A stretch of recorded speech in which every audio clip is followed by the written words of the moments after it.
श्रीनगर गया था एक एक बहुत ही इंटरेस्टिंग प्रोजेक्ट के लिए जो मैं ख़त्म करके आया हूँ। अभी थोड़े मेरे और ट्रैवलिंग प्लान्स हैं क्योंकि आई थिंक विद्रोही एक बहुत ही अमेजिंग शो रहा है मेरे लिए। क्रिएटिवली बहुत सैटिस्फाइंग रहा है, फिज़िकली इमोशनली बहुत एग्जॉस्टिंग रहा है। काफ़ी थकावट हो जाती है क्योंकि आप जब एक हिस्टोरिकल शो करते हैं तो बहुत ड्रेनिंग आउट होता है। तो मैंने थोड़ा अभी हल्का सा एक ब्रीदर लिया है। मैं इस दौरान मैं लोगों से मिल रहा हूँ, कुछ बहुत ही इंटरेस्टिंग लोगों से मिल रहा हूँ, क्रिएटिव माइंड्स, क्रेजी माइंड्स, कमाल के स्क्रिप्ट सुन रहा हूँ मैं।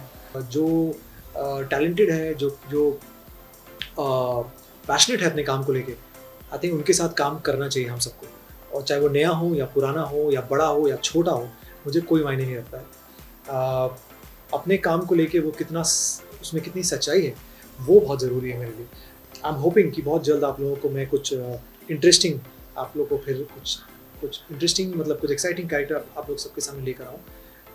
तो पता नहीं, लेट्स सी लाइफ कहाँ ले जाती है। मेरा ऐसा मानना है, जो लोग आते हैं सब बहुत सपनों को लेके अपने मन में बहुत उम्मीदों के साथ कि वो आएंगे और अच्छा काम करेंगे, अच्छी फिल्में बनाएंगे, अच्छे कैरेक्टर्स प्ले करेंगे। अच्छे देखिए, हमारी जो कम्युनिटी है, आर्टिस्ट की कम्युनिटी, जो हमारी जो हमारी जो इंडस्ट्री है, जो मैं अगर कहूँ मैं से यहाँ हमें एक दूसरे को सपोर्ट करना ही चाहिए। बिकॉज बहुत ज़रूरी है, अगर आप एक दूसरे सपोर्ट नहीं करेंगे तो हम आगे कैसे बढ़ेंगे। मैंने कुछ बहुत अमेजिंग लोगों के साथ काम किया है, जो इंडस्ट्री के बहुत अमेजिंग टेक्नीशियंस हैं, जो बहुत फेमस हैं, पॉपुलर हैं, जिन्होंने बहुत अच्छा काम किया है। मैंने काम किया है एकता मैम के साथ, one of the top most production houses in the country. I worked with Rashmi Sharma, I work with many मतलब मैंने कुछ कमाल के डीओपीज, हमारे कैमरामैन, मैंने उनके साथ काम किया है। मैंने I work with some amazing artist, I work with some amazing actors. साथ ही में मैंने कुछ ऐसे लोगों के साथ काम किया जिन्होंने कभी कुछ नहीं किया लाइफ में। उनके लिए शायद उनका पहला शो, शायद उनका ये पहला प्रोजेक्ट हो। तो मुझे मैंने ऐसा कभी डिफ्रेंशिएट नहीं किया दोनों के बीच में। मैं हमेशा कहता हूँ कि जब कोई भी कैरेक्टर हो, कोई भी कहानी हो, मेरे दिल को छू जाती है, मैं चुपचाप वो कर लेता हूँ। मुझे अगर कहीं ना कहीं वो मैं कन्विंस होता हूँ, मैं कर लेता हूँ। मुझे अगर लगता है कि ये करके मैं खुश होऊंगा तो मैं कर लेता हूँ। देखिए, मैं ज़्यादा तो नहीं बताऊंगा उसके बारे में, क्योंकि मैं चाहता हूँ कि वो आप लोग देखें। और मैं सिर्फ इतना कहूँगा कि उसका नाम है द हिंदू बॉय, अभी जो टाइटल है। और अभी एक फिल्म आई है कश्मीर फाइल्स, जो बहुत ही चर्चा में है। पहली बात तो ये उससे बिल्कुल भी प्रेरित नहीं है, कहीं से उससे इंस्पायर्ड नहीं है। ये कहानी है कश्मीरी पंडित लड़के की, एक ब्राह्मण लड़के की, जो आज की कहानी है, प्रेजेंट कहानी है। ये कुछ भी ऐसा नहीं है जो 90s में हुआ था। हम सबको पता है, हमने बहुत पढ़ा उसके बारे में, बहुत सुना उसके बारे में, हमने देखा भी। बहुत ही ट्रैजिक था जो हुआ। लेकिन ये कहानी है आज के दौर की, आज के युग की, आज के एक यूथ की, कि वो एक जर्नी में निकल जाता है। और हमने बहुत प्यार से इसे शूट किया है। हमने जो मेरे डायरेक्टर हैं शाहनवाज बकाल, जो मेरे प्रोड्यूसर हैं, जो मेकर हैं पुनीत, दोनों बहुत एक्साइटेड थे कि इस कहानी को लेकर आएँ सबके सामने। और फिर जब शाहनवाज और रूफ़ी में, उनको रूफ़ी भी लोग कहते हैं, रूफ़ी उनका जो एक कह सकते हैं उनका नाम है।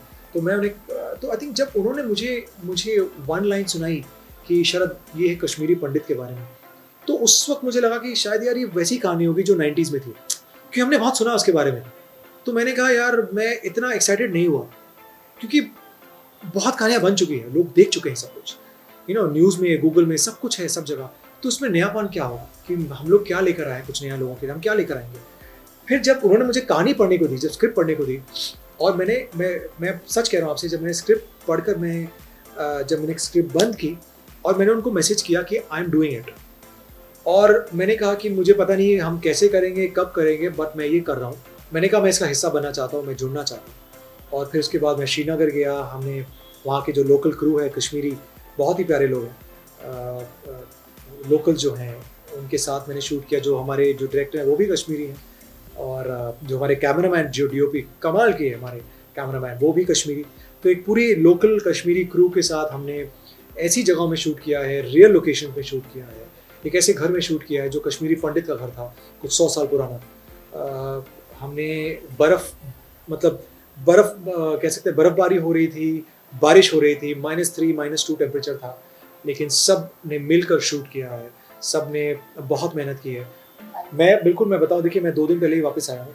मैं ट्रैवल कर रहा था, तो मैं आया हूँ और आज ही शायद मेरी सुबह बात हुई थी किसी से कि आज रात को मैं कश्मीर फाइल्स देखने वाला हूँ। बहुत ही चर्चा में है, बहुत अच्छे रिव्यूज़ मिले हैं और मैं देखना चाहता हूँ क्योंकि मैं अभी वहीं से आया हूँ, मतलब मैं वहीं पर था 10 दिन पहले। तो अब तो मैं और ज़्यादा कनेक्ट करूँगा और अब मैं ज़्यादा रिलेट कर पाऊँगा उन जगहों के साथ, वहाँ के लोगों के साथ। इतनी कहानियाँ मैंने सुनी है वहाँ पे। अब मैं मानता हूँ जो कश्मीरी जो हैं वहाँ पे, चाहे वो पंडित हो, कश्मीरी हो या कोई नॉर्मल लोकल्स हों, सबकी अपनी-अपनी कहानी है। आज की जो उनकी कहानी है वो पहले की कहानी से थोड़ी अलग है। सबका जो आप देखने का नज़रिया है लाइफ़ का, वो थोड़ा चेंज हो चुका है। अब मैं कश्मीरी फाइल्स डेफ़िनिटली मैं देखना चाहता हूँ क्योंकि इतनी चर्चा में है और आई वांट टू अंडरस्टैंड कि विवेक सर जिन्होंने फ़िल्म बनाई है कश्मीरी फाइल्स, उनका पॉइंट ऑफ व्यू कैसा है? उन्होंने किस तरह से प्रोजेक्ट किया है? शाहनवाज़ जो मेरे डायरेक्टर हैं, उन्होंने अपने तरीके से प्रोजेक्ट किया है द हिंदू बॉय। तो दोनों बहुत अलग हैं, दोनों डिफरेंट हैं, दोनों की अपनी-अपनी एक नज़रिया है। देखिए ज़ाहिर-सी बात है यार, ऐसा कोई घटना अगर कोई कोई कोई घटी है और ज़ाहिर-सी बात है मतलब दर्दनाक थी वो। कितने ही लाखों लोगों को बेघर कर दिया गया। तो आई थिंक अपने मातृभूमि, अपनी अपनी जगह, अपनी धरती को छोड़कर, अपने घर को छोड़कर अगर जाना पड़े आपको, तो it's not a great feeling. अभी की जो दौर है, अभी का जो दौर है, हम डेफिनेटली चाहते हैं कि there should be peace, there should be harmony, लोगों के बीच में वो भाईचारा रहे। पहले ऐसी बहुत फिल्में बनी हैं, ठीक है?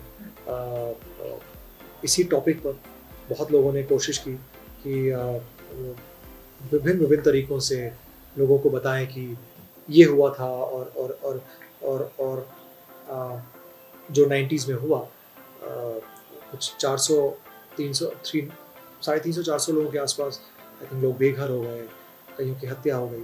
मतलब कहीं न कहीं ना आपका मन भर आता है जब आप ऐसी चीज़ों को पढ़ते हैं या देखते हैं।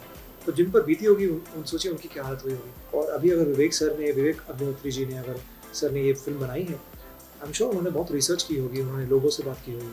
तो उन्होंने भी कहीं न कहीं उनको लगा होगा कि मैं ये फ़िल्म बनाऊँ और लोगों को ये बताऊँ अपनी फ़िल्म के ज़रिए और फ़िल्म के माध्यम से।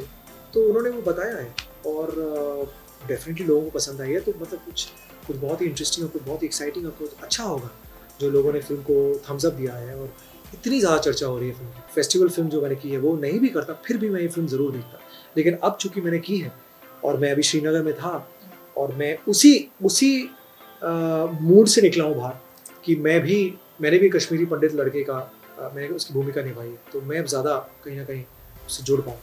तो आई थिंक लोगों ने कश्मीर फाइल्स को इतना अप्रिसिएशन दिया है, इतनी सराहना मिली, फ़िल्म अच्छी बनाई है और एक अच्छा मैसेज दिया होगा।